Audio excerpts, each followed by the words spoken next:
The True Story of Mayo's Last Dancer, The Peasant Prince, by Lee Cunixin and Anne Spedvalis. Some time ago, in a remote village in northern China, a small peasant boy lived with his parents and 6 brothers in a tiny brick house. They were very poor. On the bleak farming lands around his village, the boy would often fly a homemade kite. It was a gift from his beloved father. That small boy was me, and my story begins with that kite. On one bitterly cold day, near our home in Quindao, I tied some paper wishes to my kite, and my father helped me fly it up into the sky. The kite soared like a bird, and my hopes and wishes went with it. Then he sat down beside me, as he always did, and told me a story. I loved all his stories, but my favourite one was this. Once upon a time, a little frog lived in a deep, dark well. It was his only home. One day he met a frog from the world above. "Come down and play with me," begged the frog in the well. The frog from the world above laughed. "My world up here is much bigger." The frog in the well was very annoyed, so he told his father what he'd heard. "My son," his father said with a sad heart, "I have heard there is a bigger and better world up there, but our life is here, in the well. There is no way we can get out." "I want to see what is out there," cried the little frog. But even though he jumped and hopped, the well was just too deep. "It is no use, my son," said his father. "I have tried all my life to get out." Still the little frog kept on trying to escape from that deep, dark well. Long after my father had finished his tale, I kept thinking about that sad little frog in the well.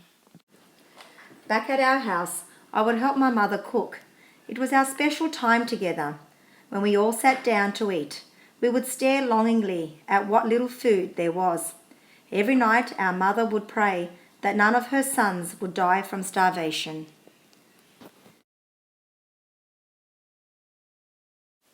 I was always hungry. At night we slept head to toe, crammed on a hard, dirt-made bed. I hated my brother's feet in my face. Still I would dream about my kite and the little frog in the well. But my brothers and I were luckier than some in our village. We survived. At the age of 9, we started school. In winter it was a long, cold walk to our simple schoolroom of mud and straw. The icy winds blew snow through our clothes, chilling deep into our bones. One very cold day, 4 strange officials came into our classroom. They wanted to take some children to study something called ballet. Only one girl was chosen. Then just as they were about to leave, Teacher Song suddenly pointed at me. "What about this one?" she said. The girl and I were measured and tested. My legs were lifted high, my body was stretched, but I did not cry out in pain. I thought again of the little frog in the well. Perhaps I could pass this test. I could help my family live a better life. For many weeks I waited. Then no one could believe the news. Lee Kungsin, a poor peasant boy, had been chosen from the millions of children in the whole of China. I was to leave home and become a dancer. "Mother," I said, "can you come with me?" "My dear son," she replied, "this is your one chance to escape this cruel world. You have your secret dreams. Follow them. Make them come true." I could feel my mother's love as she held me tight in her arms. And so I waved goodbye to the only home I had ever known. I was just 11 years old. I was taken away on a crowded train. Such strange sights and sounds at the enormous Beijing station. I was lost in this vast, teeming city, and all I felt was fear. Before I knew it, my new life had begun. I was plunged into my first days at the Beijing Dance Academy. They were long and hard and bewildering. I was one of the worst students, and I felt so shy, lost in an ocean of loneliness. I missed my mother, and every night I sobbed myself to sleep. Sometimes I would find a place to hide amongst the weeping willows. The dripping leaves quivered as my tears fell, as if the trees themselves understood my sadness. 2 years went by before I found a friend. He was called the Bandit, and we helped each other through. And later I met Teacher Xiao. Teacher Xiao showed me the most beautiful leaps, graceful as a peasant, powerful as a dragon. Nothing is impossible, he urged, and he told me the story of the bowshooter who had to practice over and over if he wanted to become the best in all of China. I loved the stories, Teacher Xiao told me. They were stories of courage, hope, and great achievement. So I too began to practice, night after night, turning and turning by the light of a single dim candle. I practiced for years in those ballet studios. By the time I was 18, Teacher Xiao told me I had become one of the best dancers in China. I wished so much that my parents could come and see me, but how would that ever be possible when they were so poor? Then one day, a famous ballet master came to visit our academy. His name was Ben, and he asked me if I would like to study ballet in his country, America. I thought again of the little frog and said yes. Soon I found myself on a plane, travelling halfway across the world. Now I was even further from my family.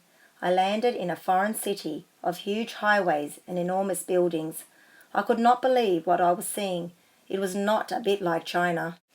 In America, I worked hard on my ballet, and by the time I was 21, I was travelling all over the world and dancing in great cities like London, Paris, and Moscow.